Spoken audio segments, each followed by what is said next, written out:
Welcome back to TokenTrends Weekly, your go-to podcast for decoding the Web3 zeitgeist. I'm Max Ledge. And I'm Sasha Coin. And this week, Web3 didn't just whisper, it roared. From US legislation and Ethereum overtaking Bitcoin in volume to a meme coin meltdown and the rise of InfoFi, this was a pivotal week for crypto. That's right. July 17th to 24th brought us the most regulation-heavy and innovation-packed week of 2025. Let's break it all down. Let's kick things off with what many are calling Crypto Week in the U.S.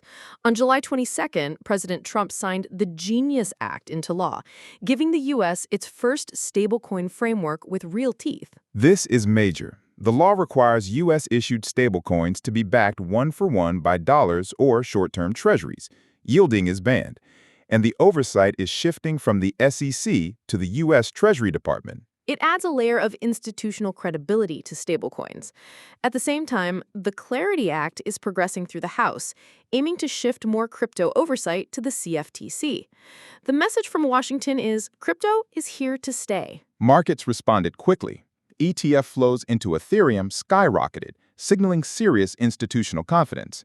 And that leads perfectly into our next headline. Here's a stat that surprised a lot of folks. Ethereum's spot trading volume hit $25.7 billion this week, surpassing Bitcoin's $24.4 billion for the first time since June 2024. Whales are loading up on ETH. 466,253 ETH moved into new wallets this week. That's over $1.7 billion. We could be witnessing a significant rotation in investor behavior. And then there's BlackRock. Their ETF reached $10 billion in AUM in just 251 days.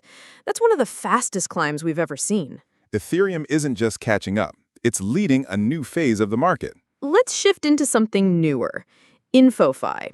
It's a growing narrative focused on monetizing data, attention, and social signals. Think of it like turning likes, views, and even tweets into on-chain assets. Projects like Kaido are pioneering this with Yap-to-Earn systems, where tweets and engagement become tokenized units of value. It's social media meets crypto incentives. Others like Vui and Elf AI are exploring how AI agents can harvest engagement data and route it to earn on your behalf. It's the creator economy, financialized. And it's only the beginning. InfoFi might become what DeFi was in 2020, the next Web3 boom. Now let's talk about DeFi. Version 2.0 is officially here. This isn't just about yield farming anymore. We're seeing native cross-chain lending protocols, soul-bound token integrations, and AI-powered reputation systems. Imagine a lending market where your wallet reputation is as valuable as your collateral. Add in omni-chain liquidity aggregation, and you have a DeFi landscape that's more flexible, efficient, and resilient than what we saw during the last bull cycle. One standout is 10xyz, which brings smart contract privacy into the fold. That solves one of DeFi's long-standing pain points. In short, DeFi isn't just back, it's evolving. Now for some drama. The Pump token collapsed over 50% this week. Why? Pre-sale whales dumped their bags, and no airdrop was announced. That combination was lethal. But it's a good reminder. In meme coin land, community trust is everything. And if that trust breaks, the floor disappears. Meanwhile, mass adoption is back on everyone's lips again. Influencers from Web2 are making moves into Web3, and Bitcoin is getting more mainstream traction again. And Solana? It's having another moment. Launchpads are pumping out new projects weekly.